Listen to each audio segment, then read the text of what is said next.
देखिए, class 12th का जो हिस्ट्री है, जिसमें चौथा चैप्टर है बौद्ध धर्म एवं सांची स्तूप के विशेष संदर्भ में प्राचीन भारतीय धर्म का इतिहास।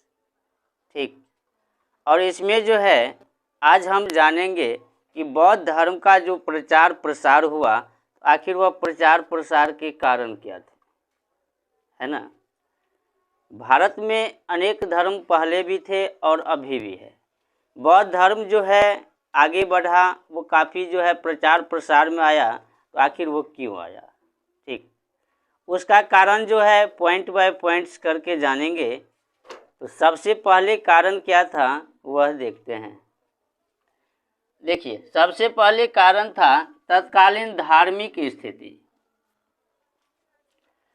बौद्ध धर्म के प्रचार प्रसार में जो सबसे पहले कारण था वह था तत्कालीन धार्मिक स्थिति, यानी कि 6ठी शताब्दी ईसा पूर्व भारत में प्रचलित वैदिक धर्म में दोष और जटिलताएं उत्पन्न हो गई।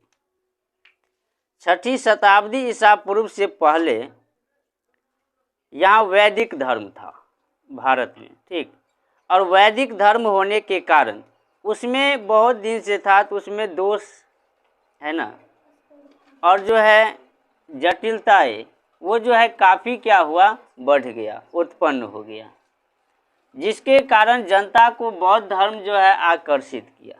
अब जो है जो जटिल धर्म था जिसमें कई दोष थे, आखिर उसमें कौन जाएगा, कौन धर्म उसको अपनाएगा।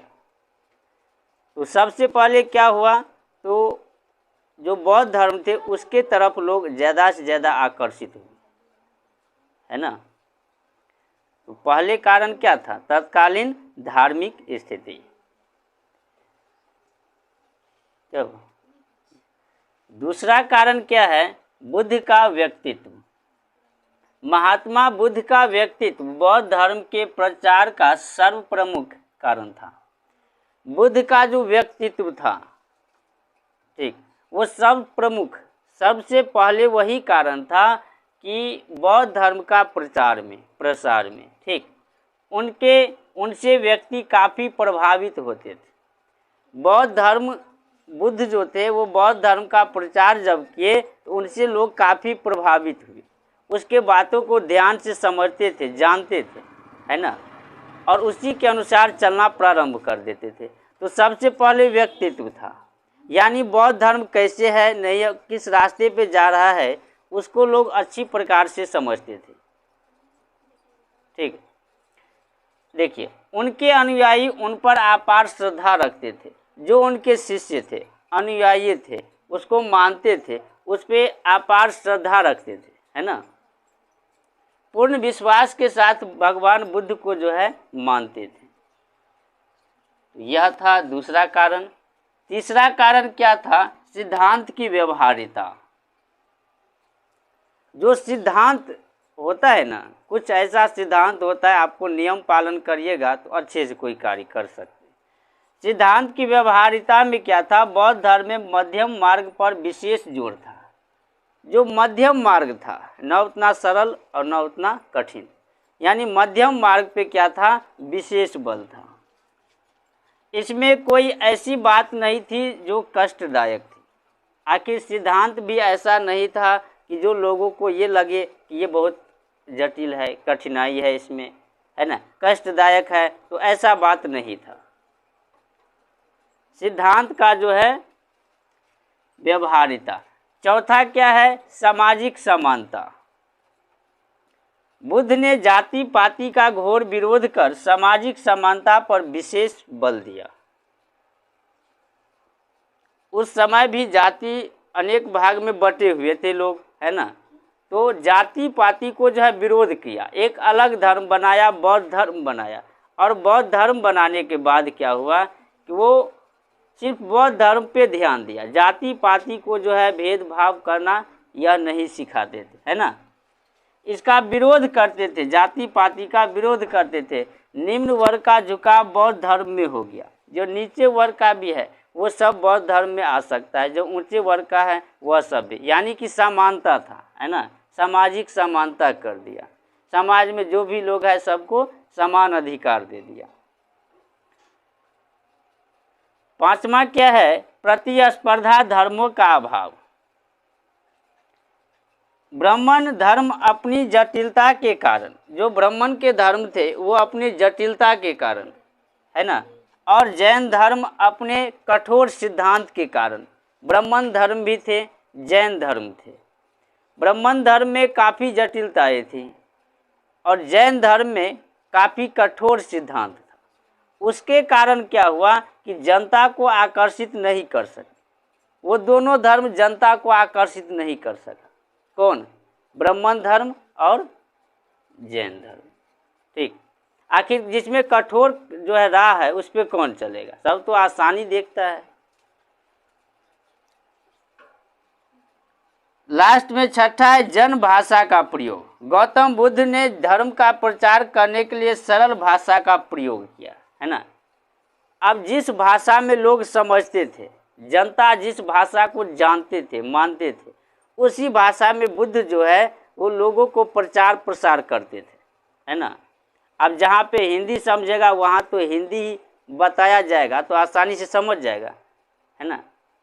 अब जो आदमी जो है मैथिली नहीं समझता है, अब उसके यहाँ मैथिली जैसे बोलेगा तो समझ भी नहीं करेगा, है ना। तो क्या होगा? उसने उपदेश सदा जन भाषा में दिया, यानी कि जो जनता समझ सके उसी के भाषा में क्या दिया? उपदेश दिया, बताया बौद्ध धर्म के बारे में। ठीक, तो यह थे बौद्ध धर्म के प्रचार प्रसार के कारण। और इसमें हम जानेंगे कि आखिर बौद्ध धर्म का पतन कैसे हो गया, है ना। पतन का मतलब हुआ समाप्ति। बौद्ध धर्म जब आया तो बहुत प्रचार प्रसार हुआ, है ना। लोग उसको बहुत चाहते थे, उस धर्म को। अनेक धर्म छोड़कर बौद्ध धर्म अपनाया। आखिर उसका पतन कैसे हो गया, है ना। समाप्ति का कारण क्या था? तो जानते हैं कि बौद्ध धर्म का पतन के कारण क्या थे। ठीक, बौद्ध धर्म के पतन के जो कारण थे वो सबसे पहले था बौद्ध धर्म का परिवर्तित स्वरूप। जो बौद्ध धर्म पहले थे, आरंभ में थे, है ना, वह बौद्ध धर्म क्या हुआ कि बदलता जाता था, परिवर्तित होता जाता था। कालांतर में बौद्ध धर्म में जटिलताएं आ गई। जो दूसरे धर्म में थे जटिलताएं, है ना, वो जटिलताएं जो है बौद्ध धर्म में आ गया और वही बौद्ध धर्म, वही जटिलताएं के कारण क्या हुआ? बौद्ध धर्म धीरे धीरे समाप्त होने लगा। बौद्ध ने हिंदू देवी देवताओं को अपने धर्म में स्थान देना आरंभ कर दिया। जो बौद्ध धर्म थे आरंभ में उसमें कोई हिंदू देवी देवता का स्थान नहीं था, लेकिन धीरे धीरे क्या किया कि उसमें हिंदू देवी देवता को स्थान देना आरंभ कर दिया बौद्ध ने, और यही जटिलता बढ़ गया। और इसी का कारण क्या हुआ? जो बौद्ध धर्म था वो धीरे धीरे पतन होने लगा। पहले कारण थे। दूसरा कारण जानते हैं, संघ में भ्रष्टाचार का पनपना। संघ जो था ना उसमें भ्रष्टाचार बढ़ गया, भ्रष्टाचार आ गया। कालांतर में बौद्ध विहार का भ्रष्टाचार के केंद्र बन गया। कालांतर के समय में जो बौद्ध विहार था वो भ्रष्टाचार का केंद्र बन गया, है ना। यानी कि जहाँ भ्रष्टाचार ज़्यादा से ज़्यादा बढ़ने लगा, बौद्ध लोग भोग विलास में लिप्त हो गए, मठों में धन संग्रह होने लगा। जो बौद्ध के लोग थे, जो बौद्ध संघ में शामिल हुए थे, वो भोग विलास में लिप्त हो गए, है ना। और मठ में जहाँ पे रहते थे बौद्ध, उसके घर में, मठ में, यानी कि वहाँ धन इकट्ठा होने लगा। पहले प्रचार प्रसार करते थे धर्म का, अब जो है धन के बारे में जो है थोड़ा लोभ आ गया, लालच आ गया, और वही कारण हुआ कि लास्ट में बौद्ध धर्म का पतन होने लगा। ठीक, तीसरा कारण क्या है वह जानते हैं, हिंदू धर्म में सुधार। बौद्ध एवं जैन धर्म की उन्नति को देख हिंदू धर्म में अनेक सुधार किए। बौद्ध धर्म है ना, जैन धर्म, इसकी उन्नति को देखकर ये दोनों धर्म काफ़ी तेज़ी से बढ़ गए। इसके उन्नति को देखकर जो हिंदू धर्म थे वो अपने आंतरिक, वो धर्म में अपने आंतरिक में अनेक सुधार किए, है ना। आखिर हिंदू धर्म में क्या सुधार करेंगे, क्या गलत हो रहा है ना। शंकराचार्य, कुमारिल भट्ट, रामानुज, ये सब मिलकर हिंदू धर्म के दोष को दूर किया। हिंदू धर्म में जो दोष थे उसको क्या किया, दूर किया। तो वही कारण है कि हिंदू धर्म बढ़ गया, अब जो है ये बौद्ध धर्म कम गया, है ना, पतन होने लगा। चौथा, विभाजन। विभाजन का अर्थ होता है बंटवारा। गौतम बुद्ध के पश्चात बौद्ध धर्म में निरंतर विभाजन होते गए। गौतम बुद्ध के पश्चात क्या हुआ कि बौद्ध धर्म में निरंतर यानी कि लगातार जो है विभाजित होते गया, कई भाग में बढ़ते गए। महासंघिक, थेरवाद, हीनायन, महायान बौद्ध धर्म को भुला दिया। अब अनेक प्रकार के धर्म आ गए। एक बौद्ध धर्म को जो मानते थे और वही बौद्ध धर्म को मानने वाले लोग अपने अपने क्षेत्र में अलग अलग धर्म अपना लिया और धीरे धीरे क्या हुआ, बौद्ध धर्म को भुला दिया, यानी कि वो पुराना धर्म जो है भूल गया। देखिए, तो ये विभाजन भी चौथा कारण था। पांचवा कारण क्या है, राजकीय संरक्षण का अंत। भारत में पाल वंश के अंत के साथ ही बौद्ध धर्म में से राजकीय संरक्षण समाप्त हो गया। भारत में पाल वंश था और पाल वंश का जब अंत हुआ तो उसी के अंत के साथ साथ ही जो बौद्ध धर्म के संरक्षण थे वो समाप्त हो गए।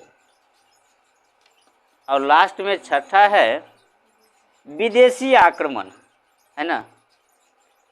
भारत में अनेक विदेशी आक्रमण किए, है ना, जैसे कि बाबर हो गए, ठीक। इससे पहले भी अनेक है, यहाँ हून दिया है, यह भी आक्रमण किए हुए, है ना, कहीं के अंग्रेज भी आए हुए थे, यानी कि यहाँ अनेक प्रकार के लोग दूसरे दूसरे देश से जो है आते थे। हून के आक्रमण ने बौद्ध धर्म को पतन की ओर अग्रसर किया। हून के लोग जो थे वो क्या किए, बौद्ध धर्म के पतन की ओर अग्रसर किया। संपत्ति का संग्रह ही पतन का कारण बना। बौद्ध मठ में जो था काफ़ी संपत्ति संग्रह हो गया, है ना। और पहले के समय में ऐसे राजा और होते थे, एक राज्य से दूसरे राज्य आक्रमण करते थे, है ना, अपना क्षेत्र बढ़ाते थे, अपना धन बढ़ाते थे। अब यहाँ काफ़ी जो है बौद्ध धर्म में, बौद्ध मठ में धन संग्रह हो गया, जिसके कारण हून, है ना, साथ ही मुसलमान का आक्रमण भी हुआ, है ना। अकबर, बाबर, शाहजहां, ये सब कौन था, वही है ना। तो यह थे बौद्ध धर्म के पतन के कारण।